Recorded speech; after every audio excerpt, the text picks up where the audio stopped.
Estamos iniciando a nossa gravação e eu já vou iniciar o compartilhamento da minha tela aqui com vocês. Senhores, todo mundo aí está vendo minha tela? Sim. Legal. Então vamos lá. Gente, Agora na nossa última aula, no dia 24/8, nós paramos aqui, exatamente nesse slide 21. Mas assim, só dando uma pequena repassada, o que nós falamos, né? Assim, em linhas bem gerais, tá? Nós fizemos uma definição sobre as unidades, né?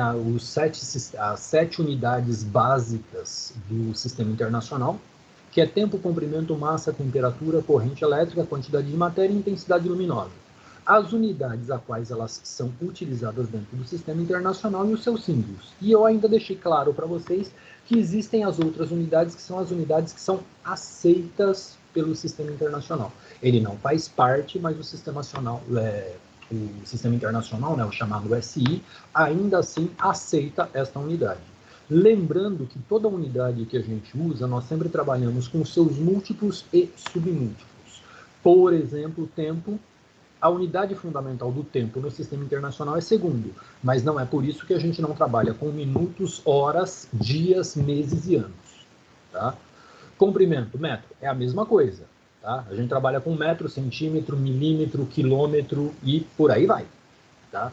Massa, a gente trabalha normalmente no quilograma, mas lembrando que aquele negócio, eu também trabalho com tonelada e tenho outras unidades também que a gente não vai entrar no mérito aqui. Temperatura. Pelo sistema internacional, a temperatura oficial é Kelvin, mas a gente também trabalha normalmente com a temperatura em graus Celsius, tá? Porque existe uma correlação direta de Kelvin para graus Celsius. Corrente elétrica é ampere, então de uma maneira geral esta não tem muitas variações. Quantidade de matéria, que é um mol. Senhores, isso vai, digamos assim, vai ter pouca influência para nós, dentro da engenharia como um todo. Tá? Intensidade luminosa, que é a candela dentro do sistema internacional, e aqui no Brasil a gente trabalha em lux e lumen. Tá? Então, assim, mais uma vez, são unidades aceitas dentro do sistema internacional. Tá?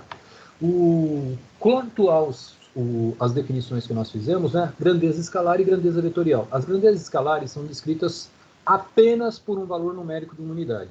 E as vetoriais, tá, são descritas por um vetor. O que é um vetor, gente? Um vetor, tá, é uma informação que por si só não se completa. Ela tem que ter outras unidades. Então ela tem que ter módulo, direção e sentido. Tá? A direção indica a linha a qual ela... O módulo é o valor numérico, ou seja, quanto aquilo realmente vale. A direção é a linha a qual ele está seguindo, e o sentido, por exemplo, tá, é se ele vai para a direita, para a esquerda, para cima ou para baixo. Porque se vocês pararem para pensar, eu posso ter exatamente o mesmo módulo, exatamente a mesma direção em sentidos opostos. Tá? Claro isso, gente? Só retomando a semana passada. Alguma dúvida dessa parte?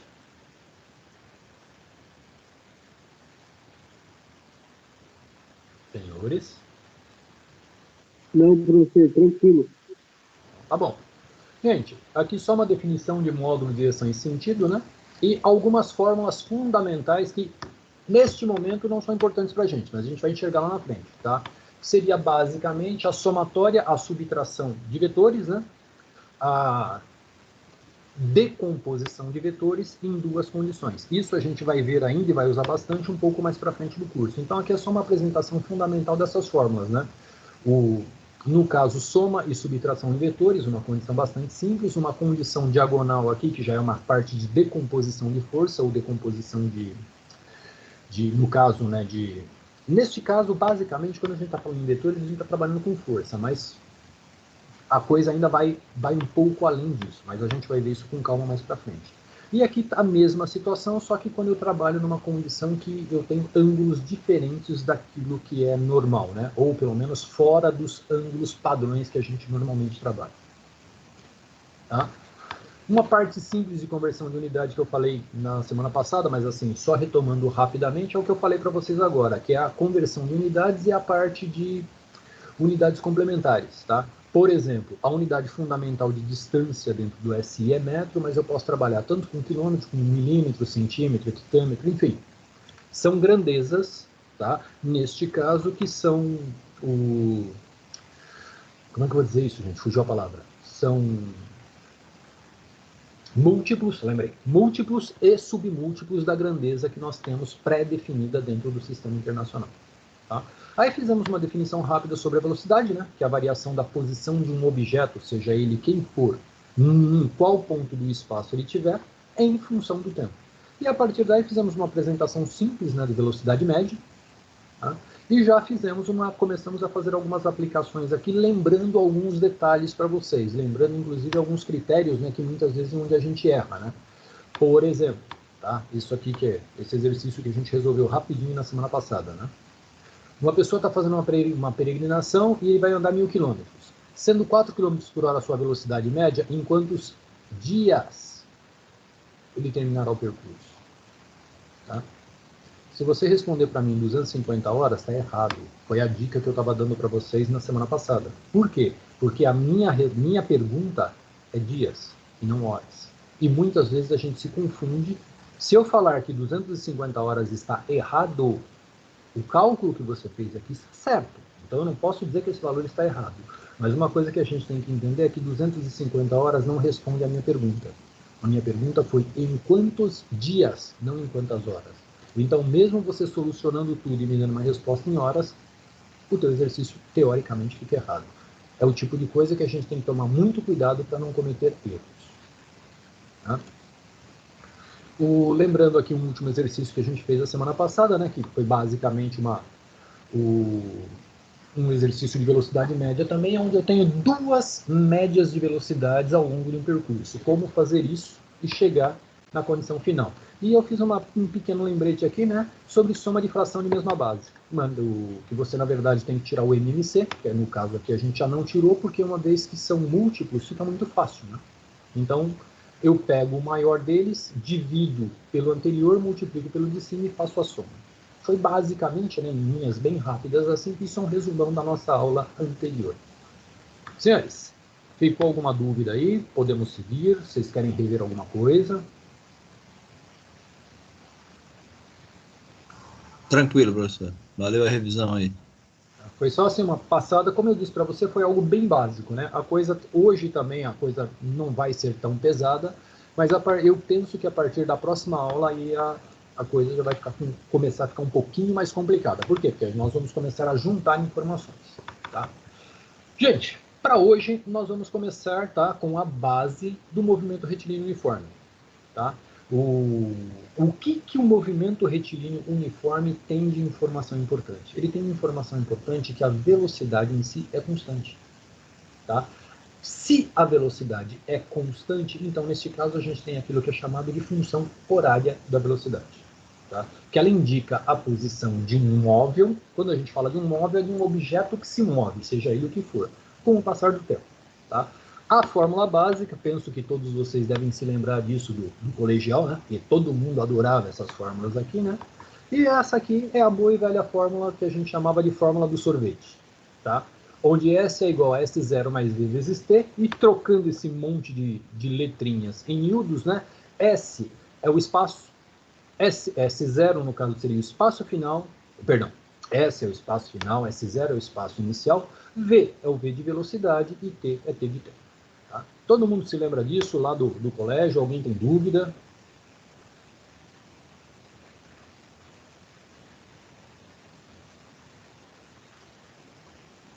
Senhores, está de vocês. Nós vamos sair em física energia, física mecânica. Em física mecânica, isso aqui é o conceito de mecânica mesmo, né? Todos vocês já fizeram física mecânica? Ou nem todo mundo aqui é da mecânica?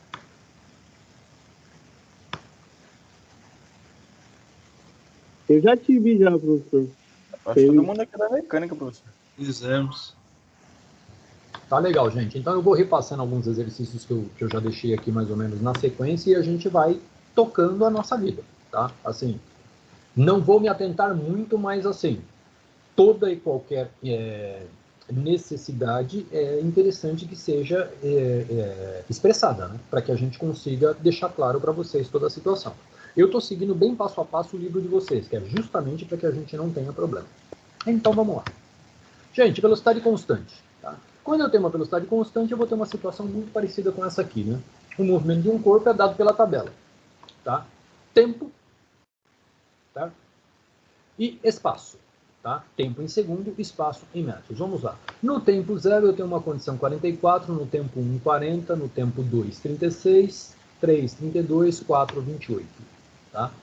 Gente, se vocês levarem isso aqui, a coisa ao pé da letra, essa velocidade, essa situação, ele está aumentando ou diminuindo a velocidade?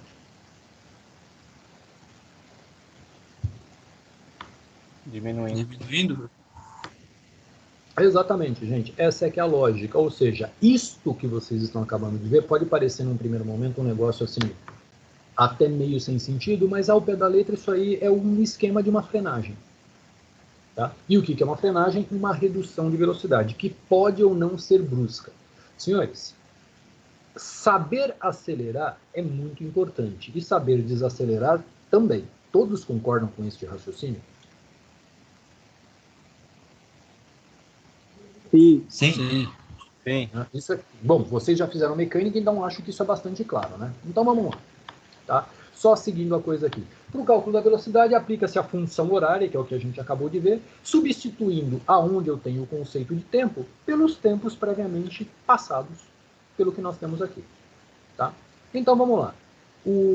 A minha pergunta aqui é: o espaço inicial é a velocidade escalar em V movimento. A tabela observa um instante t em que o corpo S0 está a 44. Ou seja, a minha condição inicial, eu comecei a medir a minha situação a uma distância, tá? 44 metros. Tá? No caso aqui, a gente vai pegar a condição 3, a condição no tempo 3, simplesmente para fazer um comparativo. Então vamos lá. 32, que é a minha condição no tempo 3, é igual ao quê? A minha condição inicial mais a velocidade que multiplica o tempo. Fazendo essa matemática bastante simples aqui, senhores, nós chegamos a uma condição de menos 4 metros por segundo. Significa que eu estou reduzindo a minha velocidade. Então, eu estou numa zona que a gente chama de zona de frenagem. Senhores, num primeiro momento, isso pode parecer desinteressante. Tá? Num primeiro momento, isso pode parecer desinteressante. Mas, pelo que eu entendi, todos nós somos da mecânica, né? Me diz uma coisa, vocês trabalham com usinagem? Todos vocês trabalham com usinagem? Me dê um posicionamento aí, só para a gente começar a trazer isso para o nosso... Eu trabalho, professor. Se não diretamente, indiretamente, né? Legal. De vez em quando. Gente, me diz uma coisa, vamos colocar isso numa das máquinas de usinagem mais básicas que a gente tem, que é um torno mecânico.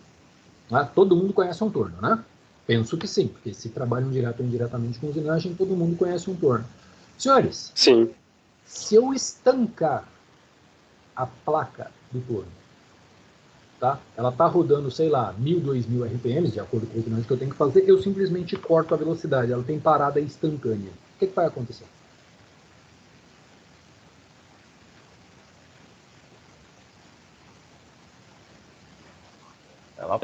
O dano causado é muito grande, porque a energia é dissipada de forma muito rápida, né? Senhores, em linhas gerais, o que o colega falou é exatamente o que vai acontecer. Ou seja, eu tenho uma grande quantidade de energia que ela tem que ser, neste caso, não é dissipada, é absorvida por alguma outra coisa para gerar esta frenagem. Tá? E isso é um problema muito sério. Por quê? Porque uma placa de torno, de uma maneira geral, eu falei de um torno mecânico, né? Assim, um torno mecânico não, falei de um torno com um sistema mecânico de trabalho. Onde entra o grande problema? Se você estancou isso de uma vez, tá? Existe a possibilidade de haver a abertura das castanhas da placa. E se houver a abertura, sua peça entra em projeção. Consequentemente, você pode gerar um acidente muito grande. Todo mundo concorda com esse raciocínio, gente? Ô, professor, mas hoje os tornos na RN12 ele para de uma vez, né? Não, ele tem a zona de desaceleração. Entendi. Tá? O que você vai falar para mim é, professor, um torno mecânico desses tornos mais antigos, você desligava e a placa ficava girando lá ainda quase 1 minuto para parar. E hoje você desliga, ele faz um tchu e trava. É mais ou menos isso. É quase que instantâneo, né? É aí que tá. É quase que instantâneo, mas aí tem um segredinho. Qual é o segredinho que tem aí? De acordo com o diâmetro que você está usinando, de acordo com o diâmetro da placa que você está trabalhando, deve ter uma informação na máquina dizendo qual é o limite máximo de RPM dela. Você já reparou isso aí? Eu vi isso quando eu estava programando CNC. Então, aquilo lá, num primeiro momento, pode parecer uma coisa assim desnecessária, vamos colocar assim, tá? Por quê? Porque se você parar para analisar, a placa de uma maneira geral, não sempre, ela não é bem maior do que a sua peça? Sim, bem maior. Normalmente bem maior. Geral, esta é a verdade. Mas você concorda comigo que, tá? Quando eu forçar, quando eu juntar no freio toda a força que está girando ali, digamos assim, o meu momento de giro, o meu momento de força máximo não vai ser no maior extremo da velocidade, que no caso é a periferia da placa? Isso é claro para você, sim, ou não? Senhor. É. A gente vai ver isso mais para frente também, tá, gente? Fica tranquilo. Assim, se alguém tiver alguma dúvida, já entra aqui, a gente já começa, por quê? É aquilo que eu falei, tem um monte de coisa que é do final que eu vou trazer para o começo e vice-versa, justamente para que a gente não leve dúvidas para frente. Eu não gosto daquele negócio, eu te dou uma fórmula agora, primeiro você decora a fórmula, para daqui 2 meses a gente saber onde se aplica. Eu não gosto disso. Já gosto de trazer todo o contexto que é para a gente já ir desenvolvendo. Então, aquela informação ela está a respeito disso. E este tempo de parada que a máquina tem, ele é calculado em função da placa. Ficou claro para você agora por que aquela informação é importante? Sim, é que o torno do Senai tem uma placa bem pequenininha, né? Exatamente, no Senai as placas são pequenas. Por quê? Porque o trabalho é pequeno. Só que tem uma outra coisa também, já que você mexe com usinagem, você já reparou que toda placa, ou a grande maioria delas, eu tenho 2 jogos de castanha, aquilo que a gente chama de castanha interna e castanha externa. Já reparou isso? É que eu só fiz o Senai mesmo, eu trabalho de projetista, né? Então eu trabalho indiretamente com a parte de usinagem. É mais só para conhecer o processo. Tá, agora então, já que é esta parte, vamos ter uma conversa aqui. Vamos entender que eu tenho que fazer um anel, tá? Um anel, uma flange. E esta flange, o diâmetro interno dela é o diâmetro da placa. E o diâmetro externo dela é um diâmetro que chega bem próximo do barramento do torno. Você concorda que isso aí é bem maior do que a placa? Sim. Aí a situação se inverte, você concorda comigo? Sim, senhor. Então, é nesta hora que tudo isso aqui começa a fazer muito mais sentido. É nesta hora que, inclusive você, como projetista, eu falo isso tranquilamente porque eu também sou projetista, tá? É nesta hora que esse tipo de informação se torna importante. Por quê? Porque você concorda comigo que numa situação como essa que eu acabei de te falar, a nossa referência não é mais o diâmetro da placa? É o diâmetro da peça agora. Exatamente. E uma vez que ele é o diâmetro da peça, esta desaceleração vai fazer o quê? Vai ter como resposta a força no maior diâmetro que nós temos, que é o diâmetro da peça. Então, a probabilidade da peça grande sair voando é infinitamente maior. Concorda comigo? Sim, senhor. Então, esse tipo de coisa que, assim, muitas vezes a gente não dá a devida atenção. E é importante saber. Hoje, de uma maneira geral, que nem você falou que trabalha com programação, né? Quando você coloca, dependendo da máquina que você está trabalhando, obviamente, quando você coloca a programação nela, ela já gera uma desaceleração em função, tá, do diâmetro que você colocou, porque ela já tem uma constante lá para gerar esse tipo de coisa. Mas isso são para máquinas mais avançadas, não é qualquer máquina que tem esse tipo de informação. Tá? Então tem que se tomar um certo cuidado aí. Normalmente a gente coloca um limitador, né? Na própria programação. Aham. E assim, por que a gente coloca essas coisas lá? Esse é o tipo de coisa que a gente aprende na escola e não tem muito sentido, né? O professor simplesmente fala que tem que ter e você tem que seguir. E você segue. Mas muitas vezes eles não te explicam exatamente o porquê. Concorda comigo? Sim, mas nesse caso é porque quanto menor o diâmetro, mais ele aumenta a velocidade, né? Então se você não coloca o limitador, você vai fazer um diâmetro muito pequeno, ele estoura a máquina. Sim. Você vai facear, por exemplo, que ele vai diminuindo até o centro da peça. Uhum. Agora, numa situação como essa, é aquele negócio. Qual é o máximo de velocidade que a gente pode trabalhar? É o tipo de Então, pergunta. a gente olha na tabela da máquina, né? No manual da máquina. O que eles recomendam? Uhum. Uma das primeiras coisas que você tem que fazer é justamente olhar no manual da máquina para aquele tipo de placa e fixação e muitas vezes tipo a quantidade de peso, qual é a máximo RPM recomendado. Tá? Mais uma vez, isso para as máquinas mais atuais. Máquinas mais antigas, você acha que tinha isso lá de bandeja para gente? Você tá louco. Já mexi num torno, cara. O torno verde, abacate, meu Deus. Não tinha folga, não, tinha férias. Então você imagina que lá atrás, tudo isso a gente tinha que saber.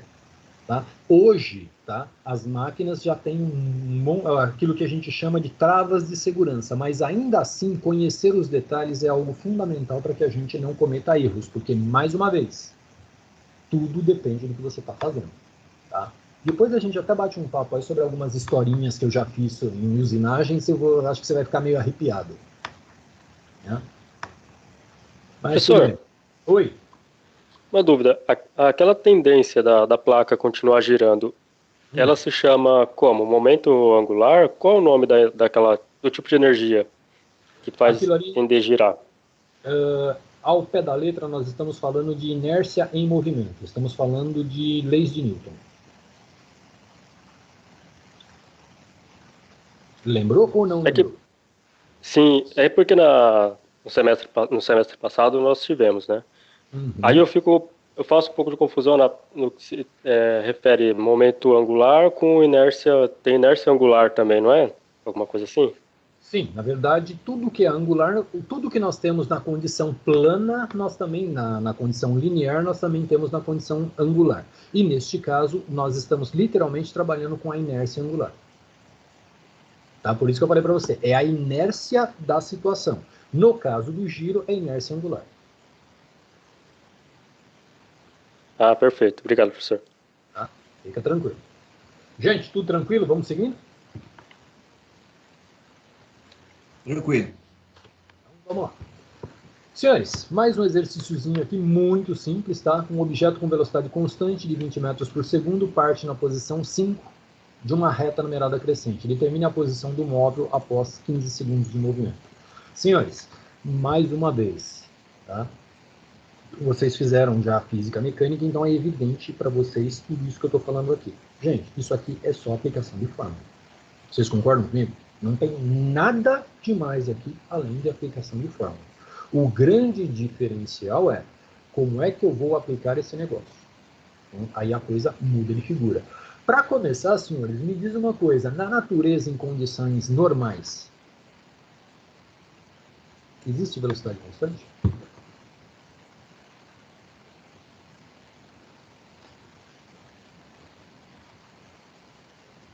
Que eu conheço é só a da luz, né? Oi? Que eu conheço é só a velocidade da luz. Mais ou menos. Segura aí que a gente já fala sobre isso. Mas aí, e o restante dos senhores? O que vocês me dizem? Na natureza, onde a gente acha velocidade constante, gente? Acredito que em nenhum lugar, professor. Pois bem, então continue acreditando, porque em nenhum lugar mesmo. Quanto à velocidade da luz, gente, nós temos uma situação muito interessante. Alguém sabe me dizer, segundo algumas leis que nós temos aqui, a velocidade da luz, né, vai arredondando 300 mil quilômetros por segundo, é uma velocidade que não dá para ser ultrapassada. Vocês concordam comigo? É isso que a gente aprendeu, não é? Sim, Correto. foi isso. Gente, isso é, sem sombra de dúvida, verdade. Só que você conhece aquela história que a gente conta assim, olha, isso aqui é verdade até a página 5? Vocês já ouviram esse termo?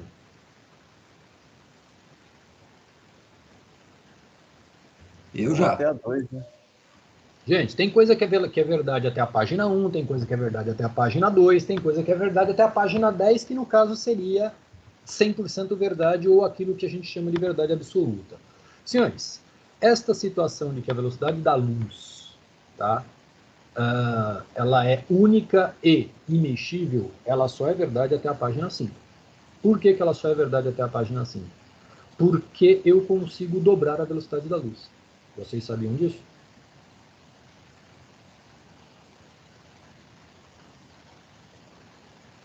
Não. É sério, gente. Eu não estou sendo maluco, não.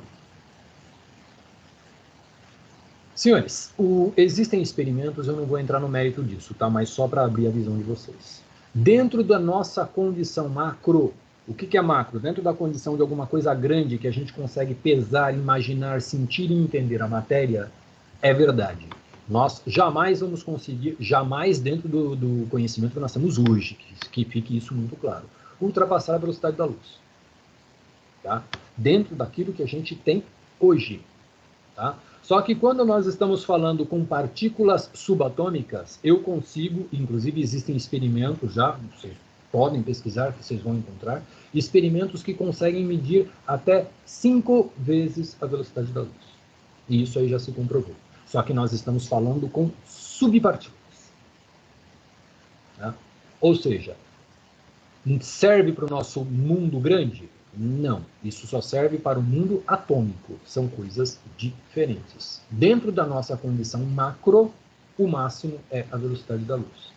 Dentro de uma condição micro, não existe limite. Tá? Eu já vi experimentos, tá? Tá? Inclusive, como eu disse para vocês, é só pesquisar na internet hoje. A vantagem da internet, tá? É que se você pesquisar direito, você tem um universo de informação. A desvantagem é que existe muita besteira. Mas assim, já é claro e conhecido a medição da velocidade até 5 vezes a velocidade da luz. Tá? E já que nós tocamos no assunto velocidade da luz, a minha pergunta para vocês é: a onda funciona como luz ou a onda funciona como matéria? Quando ela está... Das duas formas. Oi?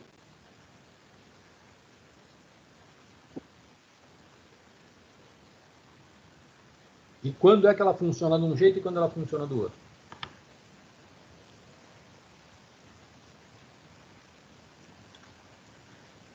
Depende do ponto de vista. Não. O que você falou é verdade. Ela funciona das duas formas. Inclusive isso, só que, mais uma vez, isso é dentro do macro-universo ou do micro-universo?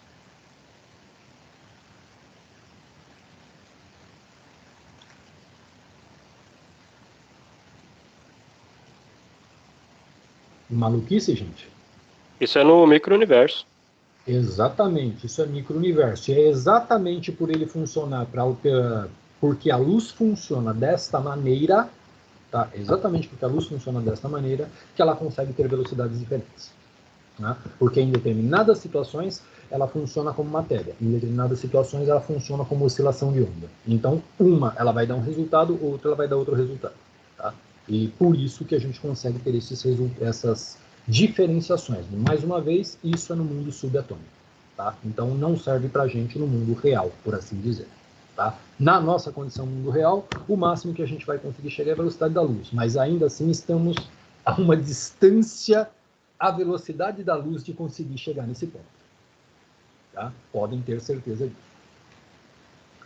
Gente, voltando aqui, tá? Só dando sequência no que a gente estava falando. A velocidade constante. Eu gostaria que vocês entendessem que na natureza nós não temos a chamada velocidade constante. Isso aí é coisa nossa, é coisa desenvolvida pelo ser humano. E isso, de uma maneira geral, a gente só encontra em máquinas e equipamentos que a gente gera. E não necessariamente o tempo todo, né? Por exemplo, um torno. Você programa ele para girar a X RPM. Ele vai girar a X RPM. Uma fresadora, a mesma coisa. Uma furadeira, a mesma coisa. E outras máquinas girantes, né? Ou máquinas lineares, como preferir, a gente programa a velocidade com que ela vai andar. Tá? Penso que todo mundo aí já pegou uma estrada plana e andou com um carro, sei lá, 80 por hora, 100 por hora, mas assim, ele manteve aquela velocidade o tempo inteiro. Mas isso é uma condição humana. Tá? Isso não é uma condição natural. A condição natural é sempre estar oscilando para mais e menos o tempo inteiro. Tá? Dando sequência aqui, senhores, um exercício bastante interessante. Considere dois veículos deslocando-se em sentidos opostos. Olha só o segredinho aqui. Um veículo tem velocidade escalar de 72 e o outro de 108 km/h, em módulo, obviamente. Tá? Um passageiro viajando no veículo mais lento resolve cronometrar o tempo até que os veículos se cruzem. Encontra um intervalo de 30 segundos. A distância em quilômetros de separação dos veículos do início de cronometragem era de... Vamos aos cálculos. Né? Todos entenderam o exercício? Todos entenderam aí a situação? Senhores? Sim. Então tá bom, gente. Eu tô preocupado com vocês, mas vamos lá. Gente, basicamente a solução da situação aqui. Tá? O veículo mais lento, eu faço o cálculo dele, tá? E já chego, obviamente, eu vou transformar tudo os quilômetros por hora para metros por segundo, porque toda a nossa calculeira ela tem que ser feita dentro de uma mesma ordem de grandeza. Tá? Usando a função horária da velocidade, nós chegamos a uma condição de 20t. Tá? Senhores, por que eu gosto de deixar esses exercícios assim e vou mostrando passo a passo?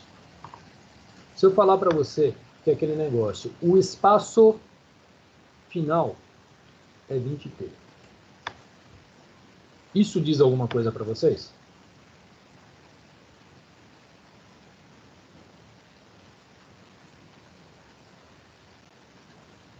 Senhores? Ele está sendo uma 20 vezes velocidade o em tempo. função de um tempo. Né? Exatamente. Eu sei que é 20 vezes um tempo que até então eu não vou mexer com ele agora. No meu segundo veículo é a mesma situação. Vai ser o quê? 30 um tempo, tá? Vai ser x menos 30t. E é aquele negócio. O que significa isso? Num primeiro momento, nada. Só que depois eu tenho a seguinte situação. Eu tenho um critério de igualdade. Porque vocês concordam comigo que o tempo que demorou para um veículo encontrar o outro é o mesmo nos dois casos? Vocês concordam com isso ou não, gente?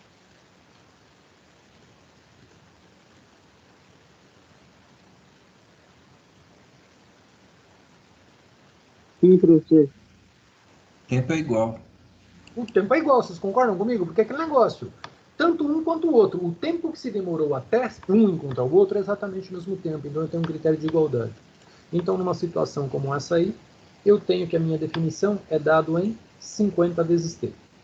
Sabendo que o encontro dos móveis ou o encontro dos veículos ocorre em 30 segundos, então nós temos que a minha condição de tempo é 30 segundos. 50 vezes 30, especificamente, eles estavam a 1,5 km de distância um do outro. Claro isso, gente?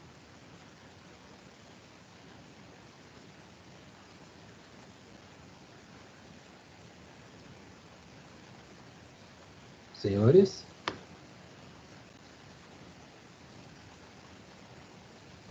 Professor, depois de 30 segundos eles ficaram 1,5 km de distância um do outro, é isso? Não, não. Antes dos 30 segundos. Olha a pergunta. Tá? No início, a distância em quilômetros de separação dos veículos no início da cronometragem. Ah, tá, então beleza. 1.500 metros. Senhores, aonde isso aqui é importante?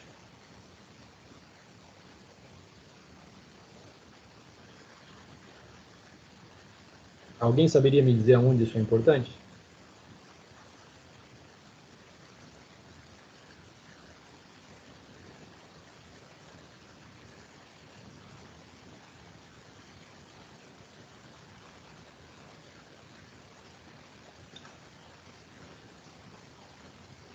Bom,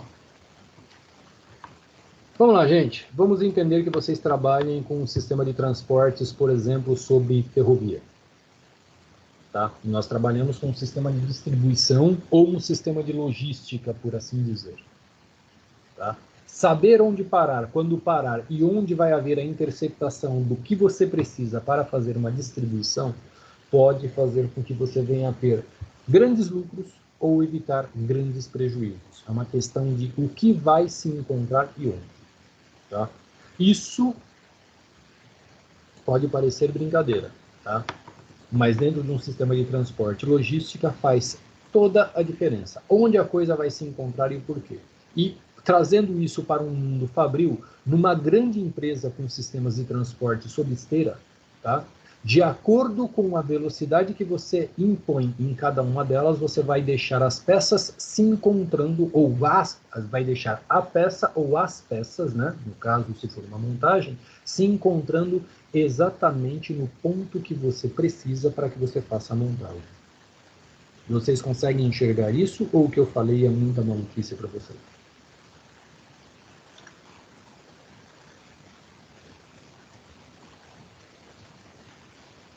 Gente, não é possível. Vocês não Perfeito, professor. Oi? Perfeito, legal. Tá? Gente, pode parecer maluquice isso que eu estou falando com vocês agora, mas o X da questão é, todo mundo aí já ouviu falar de velocidade de linha de produção? Sim. Já E sim. como é que você determina a velocidade de cada uma das linhas?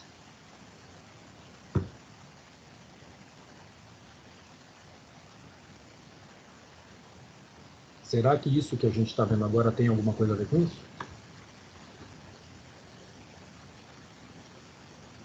Tem tudo a ver. Senhores, o X da questão é, num primeiro momento, nós estamos calculando velocidade de carrinhos, tá? Ou seja, velocidade de transporte. Quando a gente olha para isso aí, é uma coisa completamente à parte do nosso mundo mecânico. Só que quando a gente olha para um projeto muito... Agora, aqui entra o grande diferencial, que é uma das coisas que eu falo para todos os meus alunos e estou falando para vocês. Senhores, por que existem engenheiros que ganham um salário muito baixo e existem engenheiros que ganham um salário muito alto? Qual é a diferença dos dois engenheiros? Vocês saberiam me dizer? Acho que o nível de responsabilidade que ele trabalha.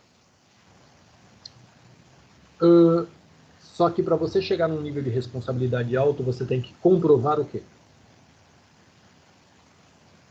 Conhecimento. E o que mais? Capacidade de resolver problema? Então é aí que está o X da questão. Quando a gente fala em capacidade de resolver problemas, você concorda comigo que com essa análise agora nós podemos determinar, vamos entender que eu tenho uma peça A e uma peça B, só para fazer uma ideia muito simples do que a gente está falando. Tá? A peça A tem um tempo de produção. A peça B tem tem um outro tempo de produção. Aonde elas irão se encontrar? Qual é o ponto da fábrica aonde eu vou determinar que fica o setor de montagem das duas? Você concorda comigo que vai ser exatamente nessa intersecção que nós acabamos de encontrar?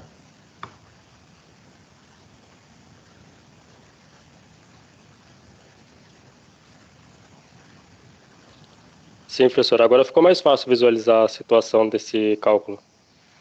É por isso que eu estou falando para você, gente. Pode parecer, num primeiro momento, coisas diferentes, mas é por isso que eu falei, gente, qual é a nossa área, onde a gente trabalha, conversa comigo. É por isso que eu insisto tanto em conversar com vocês, porque eu começo a trazer isso que num primeiro momento parece até abstrato, ou que muitas vezes não tem muito porquê a gente está conversando, eu começo a colocar isso dentro do nosso dia a dia. Você começa a enxergar. Isso que eu acabei de falar aqui, gente, pode parecer uma brincadeira, mas isso muda completamente o projeto de uma fábrica. Tá? Isso faz com que uma fábrica seja mais ou menos rentável. Isso faz com que uma fábrica seja maior ou menor. Isso faz com que uma fábrica seja vertical ou horizontal. Tá? Informações como essa, que num primeiro momento parece que não fazem nenhum sentido, tá? Quando nós vamos analisar o projeto da fábrica em si para trazer as melhores respostas, faz toda a diferença. É por isso que eu acabei de perguntar para vocês, gente, por que tem alguns engenheiros que ganham muito pouco e outros engenheiros que ganham uma fábula de dinheiro? Aonde entra a diferença? Naquele que é capaz de solucionar o problema. E eu acabei de mostrar para vocês uma coisa que é extremamente incomum uma pessoa normal, sem uma mente treinada, conseguir enxergar. Claro, senhores? Professor, tira uma dúvida. Tiro. Um engenheiro, quando ele está fazendo um projeto ou empenhado em alguma coisa, ele tem em mãos ali, tipo, um catálogo de fórmulas que ele...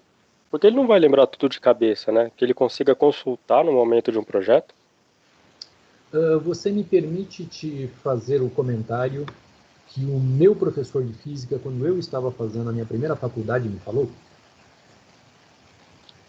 Claro. Bom, eu estou falando de ninguém menos do que o professor José Roberto. O professor José Roberto foi meu professor de física, ele foi o físico responsável, o físico não, na verdade ele sempre foi físico, né? Mas ele foi o engenheiro responsável pela construção do metrô Sé e praticamente da grande linha azul de São Paulo. Percebeu que o cara era meio fraco, né? Isso aí não era goiabinha, não. Pois é, agora eu vou te falar uma coisa, se você encontrar com ele na rua, você jamais vai entender quem é o professor José Roberto. Pensa numa pessoa, bom, na época que eu tive aula com ele, ele tinha uma coisa próxima dos 70, mas pensa num senhor, tá? Moreno, um pouquinho mais moreno que eu talvez, um pouquinho mais magro que eu e ligeiramente mais alto. Calça de tergal azul com suspensório. Andando e uma simplicidade que você olhava para ele assim, sabe aquela simplicidade assim que você olhava e falava, nossa, chega a ser até uma pessoa boba e inocente. É desse cara que a gente está falando. E no laboratório de física, que eu estava tendo uma das aulas com ele, eu fiz uma pergunta parecida com a sua. Eu falei, professor, mas é tanta fórmula, como é que a gente enfia tudo isso na cabeça? A resposta dele para mim foi a mais simples de todas. Ele falou, cabeça existe para pensar.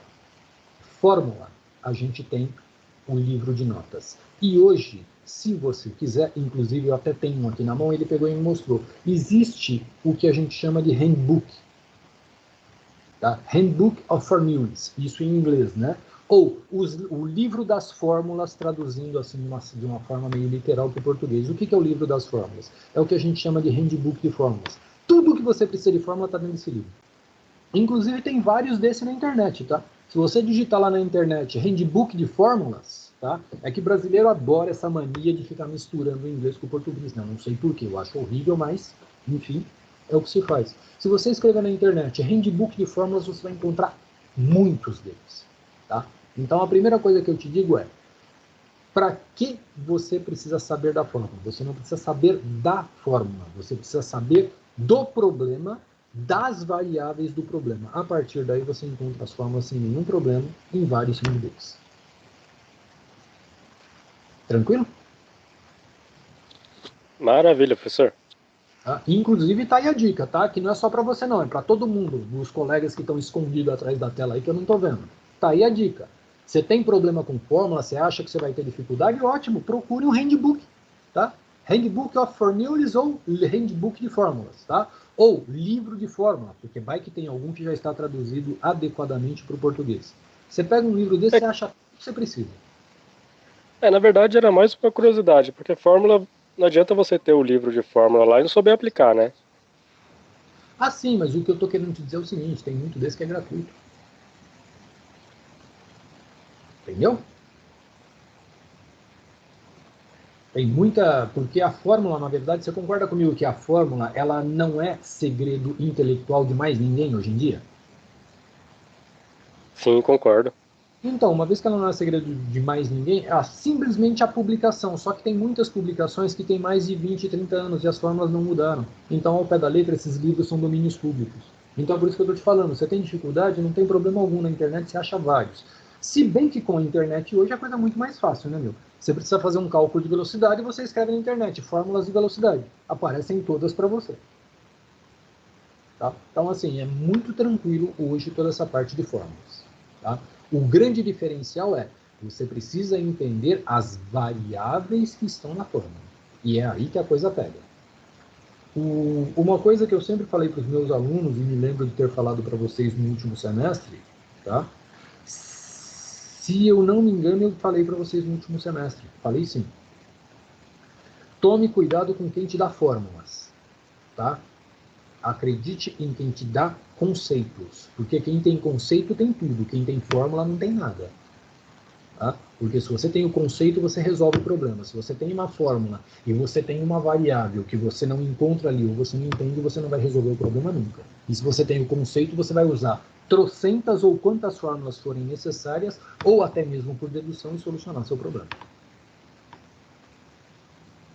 De acordo? Positivo, professor. Então, gente, dando sequência aqui. Senhores, vamos falar um pouquinho agora sobre aceleração. A principal das equações, uma das principais, né, equações, tá, quando a gente fala de cinemática, é a aceleração. E a aceleração é uma coisa interessante, tá?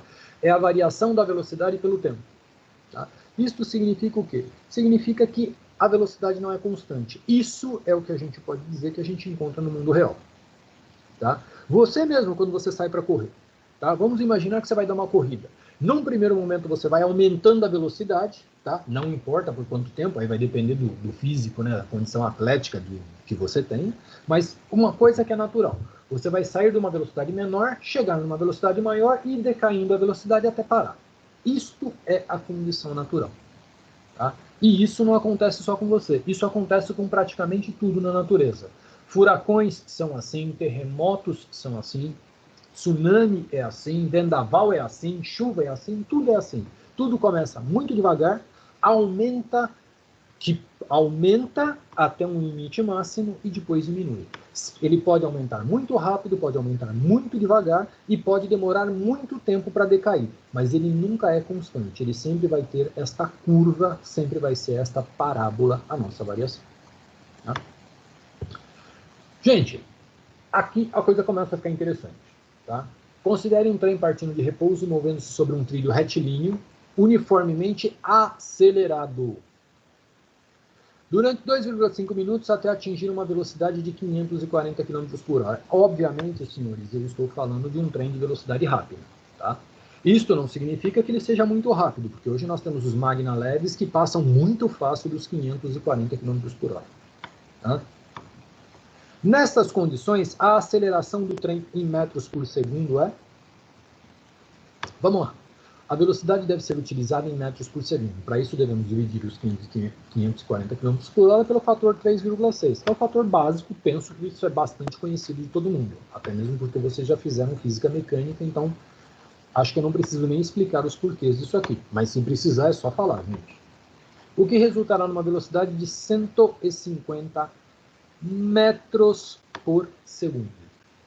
O tempo a ser considerado deve ser em segundos. Assim, sabendo que cada minuto possui 60 segundos, 2,5 minutos, nós temos 150 segundos. Gente, parece brincadeira. Qual é a aceleração desse trem?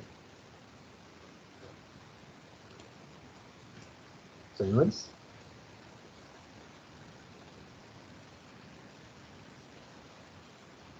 Não é possível, gente. Pelo amor de Deus. Matheus, você está aí?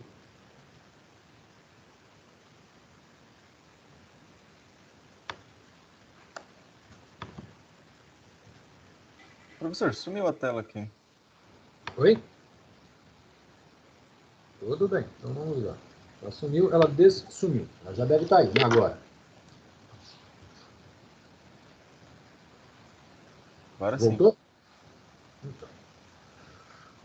Eu só dei uma aberturinha rápida aqui para ver quem é que estava aí na situação. Eu estou vendo que tem 10 pessoas na reunião, tá? Mas assim, ao pé da letra, dos 10, tá muita pouca gente aqui conversando comigo. Tá? Senhores, a minha pergunta para vocês foi, vocês perceberam que nós estamos falando de uma aceleração de 1 metro por segundo ao quadrado? Isso é muito ou isso é pouco, gente? O que vocês acham? Depende. Oi? Depende. Traduz, depende aí. Depende do que a gente está Bom, falando. comparado a um trem, a aceleração é rápida. Oi? Se for para um trem, a aceleração é rápida? Se for um trem que é bastante pesado, a aceleração até que é bem rápida. Diz uma coisa para mim, o que é uma aceleração de 1 metro por segundo? Será que você sente essa aceleração? Eu acho que não. É isso, exatamente aí que eu quero chegar, senhores. Se a gente for olhar, uma aceleração de 1 metro por segundo é uma aceleração relativamente pequena. Tá? E uma aceleração relativamente pequena, porém em um tempo adequado, né, ele te produz o quê? Velocidades astronômicas. Vocês repararam que o trem estava parado Em 2 minutos e meio ele está a 540 km por hora. Olha que coisa interessante. Tá? O que eu quero dizer com isso, gente? Eu quero dizer que a aceleração ela é uma coisa fantástica. E quando ela é mantida constante, nós temos resultados monstruosos. Tá? Literalmente resultados monstruosos. E isso, tá? Por um outro lado, também nos assusta muito. Por quê? Senhores, qual é o máximo de aceleração que uma pessoa normal consegue aceitar antes de começar a passar a mão?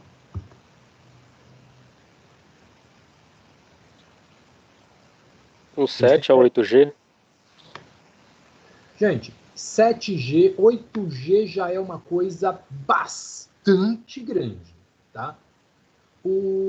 Senhores, você sabe um piloto de caça que faz aquelas manobras absurdas, sabe quantos G ele pega no peito dele, no meio daquelas manobras?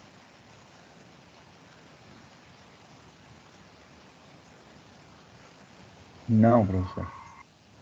Alguma coisa na ordem de 10, em condições extremas, 12G. Só para você ter uma ideia, se você tomar um impacto de 15G, se você tiver, por exemplo, num caça e ele fizer uma curva de 15G, primeiro que ele pode se despedaçar. Tá? E segundo, se ele não se despedaçar, o seu cérebro vai virar ao contrário. Tá? O impacto é tão grande, tá? Internamente a você, que você morre. Então, se a gente parar para analisar, 1 metro por segundo quadrado não é uma coisa grande. Só que não é uma coisa grande. A gente acelera muito mais que isso com o nosso carro, muitas vezes, tá, gente? Acredite se quiser, nós aceleramos muitas vezes muito mais que isso com o nosso carro. Só que o tempo é muito curto.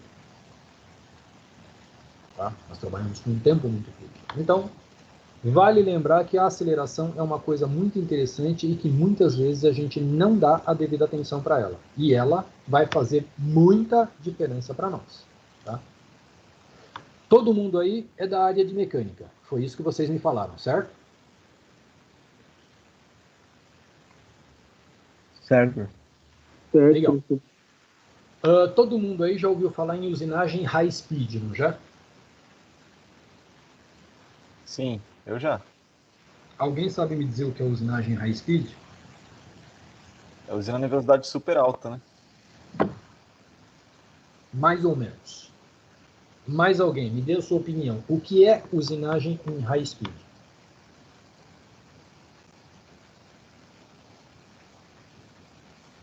Bom, para mim é novidade. Eu vou ficar quietinho para Essa eu aprender. não conheço também não, professor.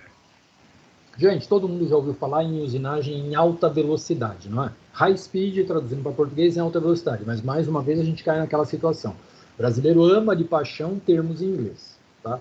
Menos eu, porque eu não curto muito, mas fazer o quê? Eu tenho que aceitar. Gente, usinagem high speed ou usinagem em alta velocidade é um conceito muito interessante.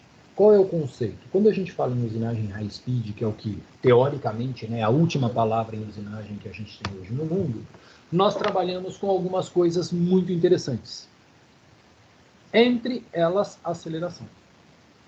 Só para vocês terem uma ideia. Tá?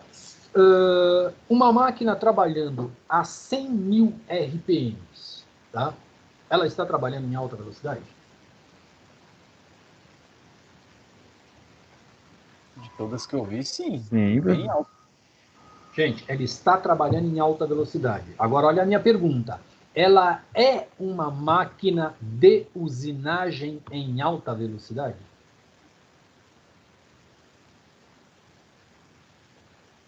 A high speed, eu acho. Na verdade, é um centro de usinagem, né? Não precisa necessariamente ser em alta velocidade. Eu acho. Senhores, resumindo, né, ou pelo menos sendo assim, para a gente não fugir muito, mas trazendo isso para o nosso mundo. Máquinas de alta velocidade ou máquinas com o conceito high speed, ela tem que ter o quê? Ela tem que ter rotação, avanço e aceleração. Existem alguns autores que divergem sobre alguns detalhes. Tá? Eu não vou discutir aqui, no caso, a situação de autores. Eu vou passar para vocês o que eu aprendi das duas formas. Logo que o conceito high speed foi lançado, para que uma máquina fosse high speed, tá? Ela tinha que ter no mínimo 24 mil RPMs, tá? Se fosse, por exemplo, um centro de usinagem. Ele tinha que ter no mínimo 24.000 RPMs, um avanço de 44 metros por minuto e uma aceleração acima de 1G. Tá? Ou seja, acima de uma gravidade. Isso era o conceito high speed logo que ele foi lançado. Há não muitos anos atrás, porém já há alguns anos, quando eu continuei estudando um pouco a respeito disso aí, havia uma outra interpretação. Qual era essa outra interpretação? Isso que eu estou falando para vocês é interpretação de empresas, tá, gente? Aí já não é mais uma interpretação acadêmica, uma interpretação de empresa. Segundo as empresas que forneciam máquinas, uma máquina era considerada high speed se ela tivesse acima de 18.000 RPMs, de 18 para mais RPMs, se ela tivesse um avanço acima de 24 metros por minuto e se ela tivesse uma aceleração acima de 0,5G. Tá? Só que ela obrigatoriamente tem que ter esses 3 critérios para que a gente tenha o critério de usinagem em high speed. Se ela não tiver isso, ela é uma máquina que tem altas velocidades, mas ela não é uma máquina de usinagem no conceito alta velocidade. Claro isso para vocês agora? Como que é, professor? Você pode repetir, por favor? Você tá falando a última definição? Isso, a última definição. Uma máquina que não tem estas condições de velocidade. Senhores, mais uma vez, segundo fabricantes de máquina, agora o que eu estou falando não é o catedrático, é o prático. Tá? É considerado uma máquina high speed, uma máquina que tem acima de 18.000 RPMs, tá? No caso ali no spindle, né? Ou no cabeçote. Um avanço acima de 24 metros por minuto e uma aceleração acima de 0,5G. Tem que ser os 3, né? Ela tem que ter, no mínimo, essas 3 condições. Se faltar uma dessas condições, é uma máquina que tem alta velocidade, mas não é uma máquina que usina no conceito de alta velocidade.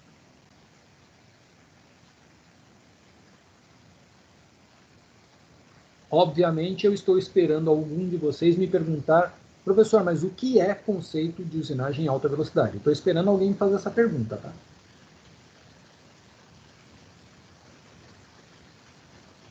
É o tempo que leva para a peça ficar pronta em si, professor? Não. É Melhor justamente acabamento. isso. Gente, o X da questão é o seguinte: todo mundo aí trabalha com usinagem, então eu não preciso dizer para vocês que nós, de uma maneira geral, sempre trabalhamos visando tirar sempre o máximo de material possível, não é? Sim. Acho que na high speed é o contrário, né? Na high speed é exatamente o contrário. Eu vou tirar sempre o mínimo material possível, garantindo que... Aí entra um grande diferencial. Senhores, o conceito... Mais uma vez, gente, conceito. O conceito high speed diz o seguinte: quando você faz uma usinagem em high speed, com essas interpolações que eu acabei de falar para vocês, praticamente 100% da caloria gerada na usinagem é removida no cavaco. A peça fica gelada, a ferramenta fica gelada e o cavaco praticamente queima. Isto garante que eu não vou ter deformações na peça, isto garante que a minha ferramenta vai ter o máximo de duração possível da vida, e um detalhe interessante, isto me garante uma qualidade superficial na peça altíssima.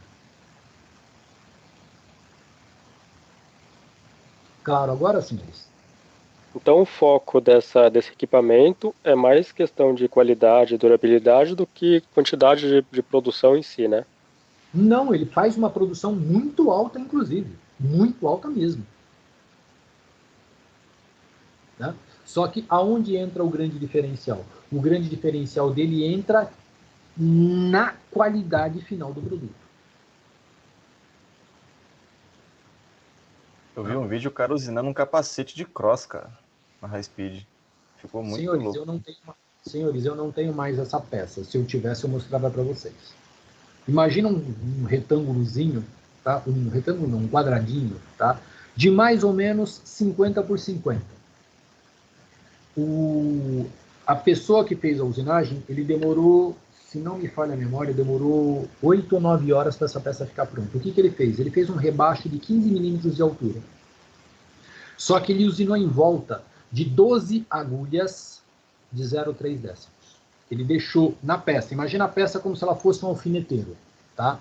Nessa pecinha distribuída haviam 12 agulhas de 0,3 décimos cada um. Ele usinou, ele fez isso na usinagem pelo conceito high speed. Você acha que é possível fazer uma usinagem como essa?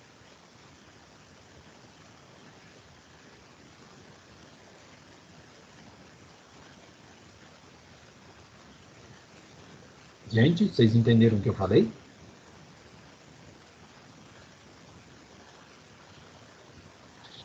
Sim, professor. A precisão do equipamento é muito alta, hein?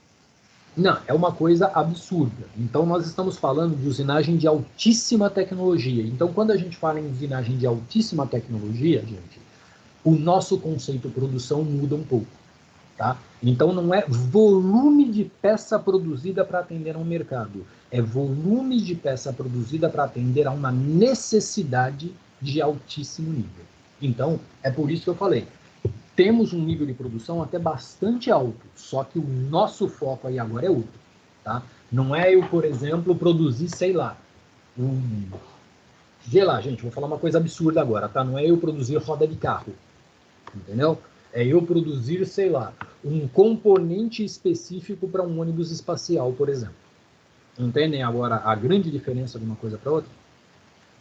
É produzir ferramentas. A gente usava muito isso em ferramentaria, tá? Em ferramentaria essas máquinas são muito bem-vindas. Por quê? Porque eu consigo criar detalhes e critérios que numa condição normal eu demoraria, sei lá, por exemplo, tá? Alguns comparativos que eu vi, produzindo uma ferramenta específica, um molde específico com os critérios convencionais, demoraria-se 1 mês. Produzindo nessa máquina, ela ficou pronto em 4 ou 5 dias. O que vocês acham? Ela produz mais rápido ou mais devagar? Mais rápido.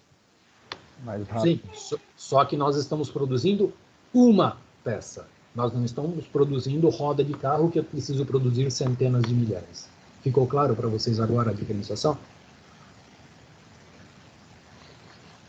Sim, acho que cada caso é um caso. Não, cada caso é um caso, isso é verdade. Então, assim, só trazendo isso que a gente está estudando agora para o nosso mundo aqui, que num primeiro momento parece um pouco deslocado, mas quando a gente está começando a falar no lado desenvolvimento, a coisa está intrínseca. Senhores, dando sequência aí na nossa conversa, tá? Gente, essa parte de máquinas ficou claro para vocês? Consegui mostrar uma parte do mundo que vocês não conheciam? Sim, professor. Sim, professor. Sempre bom, né? Escutar essa experiência aí de quem já conviveu com esse tipo de usinagem, esses processos, tudo. A gente conhecer mais. Olha, aí isso que eu falei para vocês, eu diria para vocês que é um melzinho. Eu recomendo que vocês deem uma estudada nisso. Tem até vídeos específicos disso no YouTube. Dá uma entrada lá para vocês verem depois. Mas assim, vamos voltar agora para nossa aula aqui e eu vou tentando aplicar tudo que a gente tem aqui dentro do nosso mundo real de mecânica. Gente, movimento uniformemente variado, que é o chamado NRUV. A função horária da velocidade começa a ser um pouquinho diferente. Por quê? Gente, vamos lá. Função horária da velocidade fornece o valor da velocidade, tá, em determinado instante de tempo, em metros por segundo. Olha só que coisa interessante. Velocidade final é velocidade inicial mais aceleração. Eu já começo a ter o critério da aceleração como diferencial, em função do tempo. Tá? A aceleração faz diferença? Acabamos de ver que muda. Tá? Uma partícula em movimento retilíneo movimenta-se de acordo com a equação, tá? Velocidade 10 mais 3t. Com espaço em metros, tempo em segundo. Determine para essa partícula a velocidade inicial, a aceleração e a velocidade quando o tempo vai ser 5 segundos e tempo 10 segundos. Gente, num primeiro momento isso pode parecer maluquice. Tá? Professor, isso aqui é coisinha de colegial, não tem nada a ver com a gente. Gente, tem muito mais do que vocês imaginam. Tá? Vamos lá.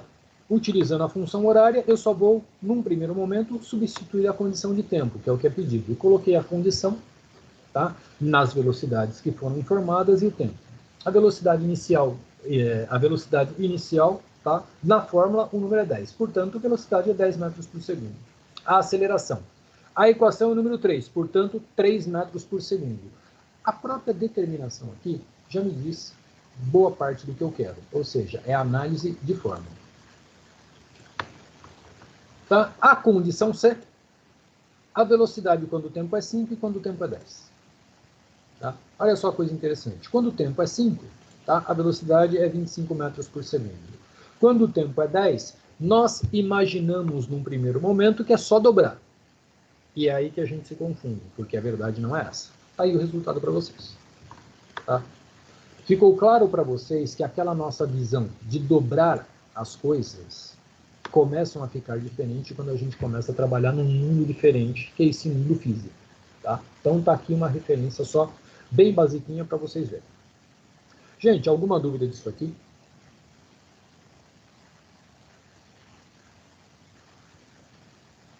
Eu acho que Tranquilo, não. Professor, Tranquilo aí. Oi. os slides vão estar disponíveis? Assim que a gente chegar em determinados pontos, eu vou repassar, eu passo os slides para vocês. Tá? Como eu disse para vocês, para um dos colegas de vocês hoje, coisa é o seguinte, se você olhar, ó, tá vendo eu passar os slides aí? Mano, eu tenho muita coisa já praticamente pronta. Só que a cada dia, tá? Porque essa aula é uma aula que eu já dei. Tá? Então, a cada dia eu começo a mudar as coisas. Por quê? Porque eu vou trazendo isso muito mais para a nossa realidade. Hoje, por exemplo, ao longo do dia, eu estava fazendo essa tabela aqui. Para colocá-la aqui para vocês. Anteriormente, eu havia passado uma tabela assim para os colegas. Hoje, eu estava fazendo essa aqui. E já estou modificando a parte de entendimento, tá? E trazendo isso para uma realidade mais próxima do que a gente tem.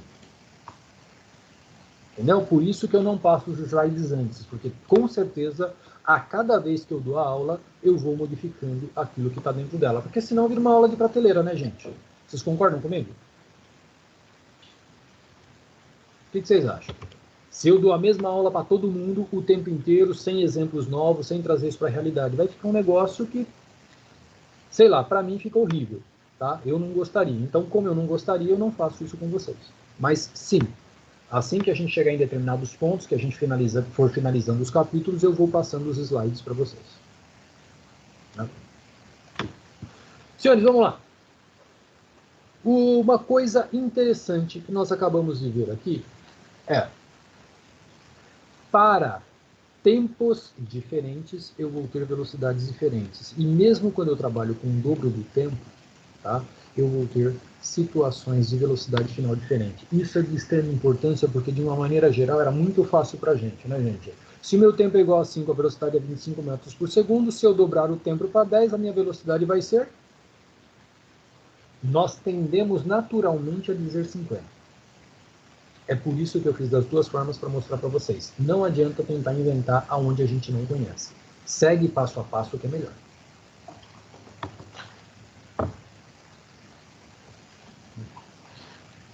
Tranquilo até aqui, gente? Podemos já acrescentar mais um pouco nisso aqui ou não?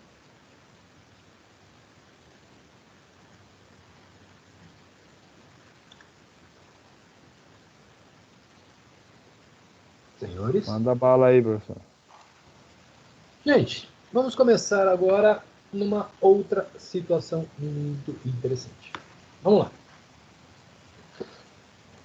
Agora, nós estávamos até bem pouco tempo, né, ou até há poucos minutos atrás, discutindo a fórmula do sorvete, a fórmula básica. Agora nós vamos ter a fórmula que a gente chamava na escola de sorvetão.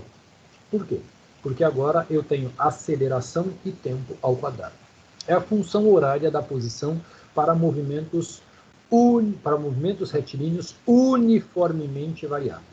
Tá? Determina a posição de um objeto em um movimento retilíneo uniforme variável. O que ele é variável? O movimento é retilíneo? É, só que ele está variando o tempo inteiro. Tá? Isso é claro para vocês ou não, gente?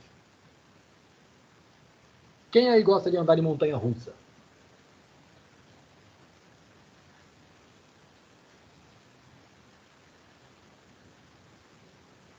Já passei Já dessa andei fase. bastante já, hein, professor? Ô, gente, estamos ainda aí, gente. Então, o sangue ainda tá quente, senhores. Gente, já reparou? Uma das coisas que a montanha-russa tem que nos incomoda no sentido da diversão, né? É que ela praticamente para, depois ela acelera numa velocidade absurda, depois ela freia numa velocidade absurda, vira para um lado e joga você para o outro. Gente, você reparou que a única coisa que não é constante ali é a velocidade, tá? O seu desespero talvez seja, mas a velocidade não. Tá? Por quê? Ele é uniformemente variável. E isso também é algo importante para nós quando a gente começa a pensar em empresa. Tá? Máquinas, principalmente centros de usinagem ou máquinas com comando numérico, isto é de extrema importância. Mas, num primeiro momento, vamos deixar essa introdução para máquinas num segundo plano. Vamos só fazer uma análise aí. Um objeto descreve uma trajetória com aceleração constante 2 metros por segundo ao quadrado. Sabendo que o objeto passa pelo ponto A de uma marcação com velocidade de 10 metros, calcule o espaço percorrido por esse objeto após 8 segundos de movimento. Senhores, não tem nada demais. Tá? Uma vez que você entendeu, de novo, só estamos falando de uma aplicação de fórmula. Mas isso aqui já nos interessa bastante. Gente, esta informação sobre a variação, tá? Como está aqui, dentro do nosso mundo, onde ela seria importante?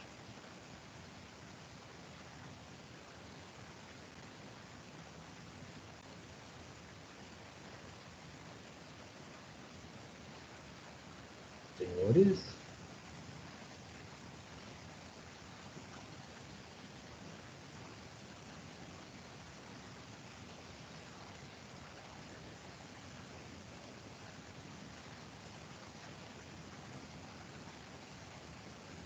Em um motor, por exemplo.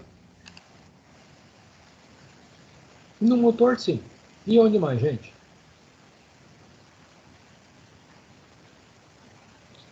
Um lançamento de foguete? Não, não vamos chegar tanto também, né? Vamos trazer mais para o nosso mundo real de fábrica, de empresa, de indústria. Não vamos Uma brincar. mola? Não vamos brincar muito de físico espacial, não. Mas, senhores, pensem comigo da seguinte maneira. Vamos traduzir. Todos vocês já viram em empresas que você olha no telhado dela, ela tem um silo gigante? Vocês já observaram esse tipo de coisa ou não?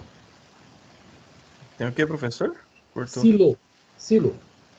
Onde a gente deposita peças pequenas, por assim dizer. Tá? Areia, pó, materiais para serem misturados. Onde eu trabalho Sim, é sim. frasco plástico, professor. Eles caem por gravidade ou como? Tem um tubo de Venturi que leva eles até lá em cima e de lá eles caem no silo. Essa é a parte legal da brincadeira. Quando eles caem no silo, a gente consegue calcular o tempo, tá? E a distribuição de cada um deles. Num primeiro momento, Paulo, no seu caso, por o seu caso, que é frasco, não tem aplicação. Mas se estivéssemos falando de um critério de separação de peças, tá? Para esteiras e tudo mais, a velocidade de quedas dele em função da velocidade da esteira seria uma coisa fundamental para a gente calcular. Entendeu o que eu quis dizer? Entendi. Né? Por quê? Porque ele tem um tempo de queda da altura até, por exemplo, uma esteira transportadora. E a velocidade dessa esteira ia dizer para mim qual é a distribuição, qual é a uniformização deste negócio na esteira. Tá? Pode parecer brincadeira, gente, mas algumas empresas, por exemplo, muitas mineradoras usam isso como referência, tá? Para fazer algumas separações de coisas. Tá? Por quê? Pensa na uniformidade de um minério qualquer, tá? Principalmente os minérios na fórmula de granulados, né? Alguma coisa parecida com areia. A velocidade com que ele vai cair em função do que ele tem que transportar vai me dar exatamente a altura, tá? Que vai ter de material na minha esteira. Esta altura, tá? Por si só, ela determina uma condição de carga e limite de peso que essa esteira pode estar transportando. Ficou claro, gente?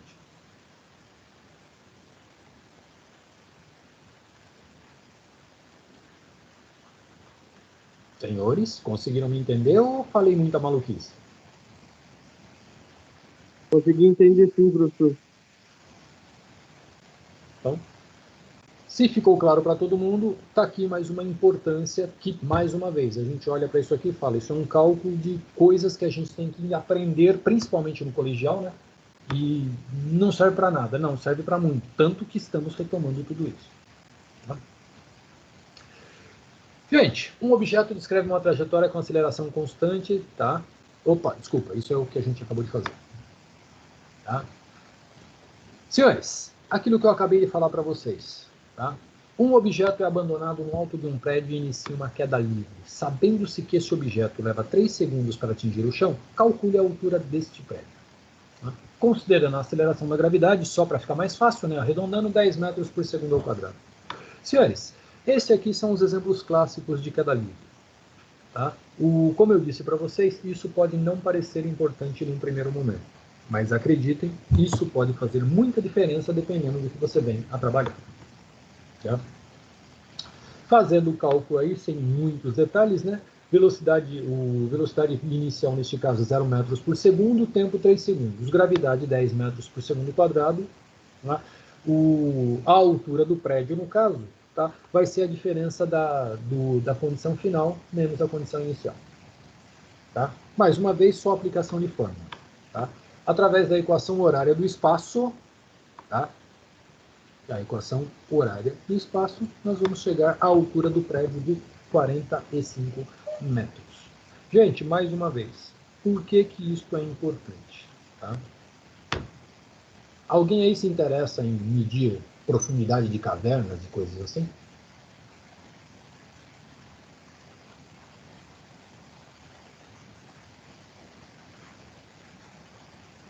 Qual a sua pergunta, professor? Desculpa.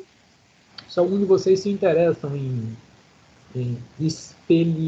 não me lembro agora o nome, por exemplo, desse pessoal que mede profundidade de caverna.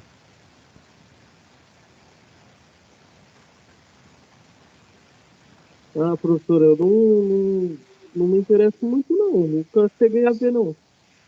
Não, gente, é só um comentário de uma situação à parte. Tá? O X da questão é o seguinte, gente. Tá? Aonde entra o grande diferencial? O grande diferencial aqui, tá, é que nós estamos utilizando toda essa situação para fazer o quê? Para medir uma altura. Vocês observaram esse detalhezinho aqui, gente? Tá? Eu estou num ponto qualquer, eu solto um objeto e vou cronometrando até esse objeto atingir o fundo. No caso, eu falei de caverna só para falar, tá, gente? Mas assim, para atingir o fundo. Desta maneira, tá, eu consigo calcular a altura deste objeto. Tá?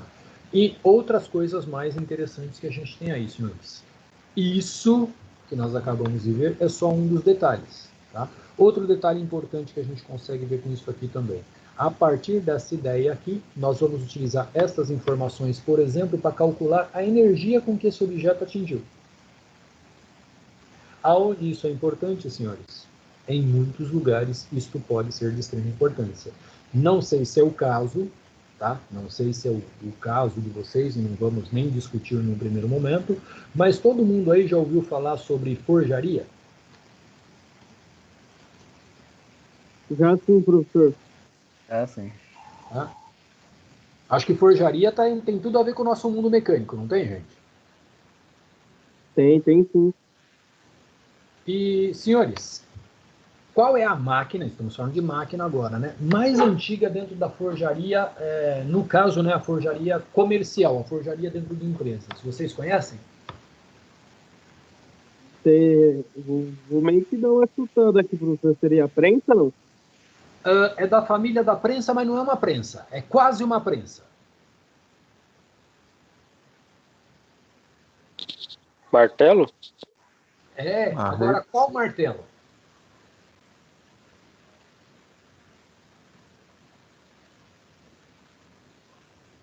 Senhores, vocês já ouviram falar de uma máquina que chama martelo de queda? Essa eu não ouvi falar não, hein, professor? Não? Então está ouvindo falar agora. Mas ninguém nunca ouviu falar num martelo de queda?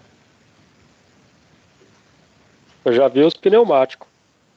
Não, o pneumático ele está todo controlado. Senhores, as empresas de forjaria, tá, principalmente de peças maiores, de uma maneira geral, eles usam uma máquina que eles aproveitam muito mais energia. O nome dessa máquina é martelo de queda.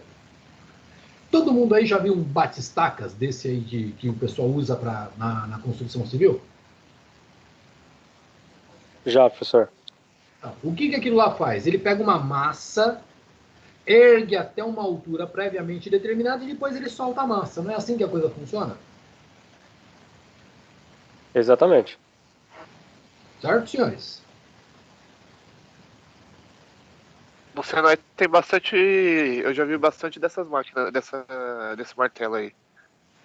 Muito bem, senhores.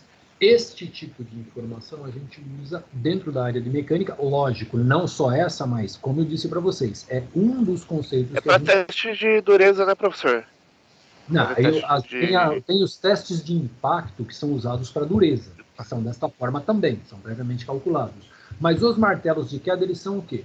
Pensa que eu tenho um molde que eu coloco, é exatamente igual a uma prensa, só que ao invés de eu ter uma força mecânica fechando e abrindo, eu tenho uma força mecânica que eleva a parte superior da prensa até uma altura previamente determinada, lógico, né, gente? Ela é guiada por colunas, né? Acho que isso é coerente se pensar. Ela é elevada até determinada altura, quando chega lá em cima você simplesmente solta esse peso. Ou seja, eu não uso energia elétrica, nem hidráulica, nem nenhuma energia para gerar a força do impacto, para fazer a conformação da minha peça. Entenderam agora como é que funciona o martelo de queda? É exatamente igual um bate-estaca. Então, ou seja, eu vou usar energia para elevar a carga, só que eu não vou usar energia nenhuma para produzir o resultado final. Isso a natureza faz para mim. É por isso que essas ferramentas ainda são utilizadas até hoje. Por quê? Porque, economicamente falando, elas são bastante baratas para serem produzidas, essas máquinas, né? E elas têm um trabalho barato na condição final. Eu gasto muito menos energia e a máquina é muito mais barata. Ficou claro, senhores? Ficou sim, professor. Tá? Então, só para vocês terem uma ideia de aonde a gente aplica esse tipo de coisa. Tá? Gente, tá? Agora entra uma situação bastante interessante. Dentro de tudo que a gente trabalhou até agora, uma coisa que era fundamental em todas as nossas análises era tempo. Tá? Para tudo que a gente teve que calcular até aqui, a condição tempo é primordial. Agora nós vamos entrar numa situação que muitas vezes eu não consigo medir o tempo. Tá? E justamente nesta hora que eu vou utilizar aquilo que a gente brinca muito, que é a equação de Torricelli. Tá? A equação de Torricelli determina a velocidade final de um objeto sem a necessidade de tempo. Por que sem a necessidade de tempo? Senhores, vamos falar agora a nossa verdade. Será que a gente tem condições de ficar cronometrando o nosso dia a dia, máquinas, posições e tudo mais? Claro que não. Tá? Vocês concordam comigo? Tem coisas que são tão demoradas e tem coisas que são tão rápidas que cronometrar ela é uma coisa que não faz muito sentido. Tá? Por um outro lado, tá? As condições de velocidade, tá? Nós temos um controle muito grande, porque uma vez que eu programei uma máquina, eu sei que a condição inicial dela, ela parada, é zero. E a condição final vai ser exatamente o que eu coloquei. Tá? Aceleração, que é uma coisa fundamental, principalmente quando nós estamos falando em maiores tecnologias, tá, senhores? E a variação, tá, a variação da posição, ou seja, o quanto eu percorri de espaço ou o quanto eu usinei em comprimento na minha peça. Então, nessas situações, eu vou ter uma condição final, tá? Eu vou ter velocidade, eu vou ter variação da posição,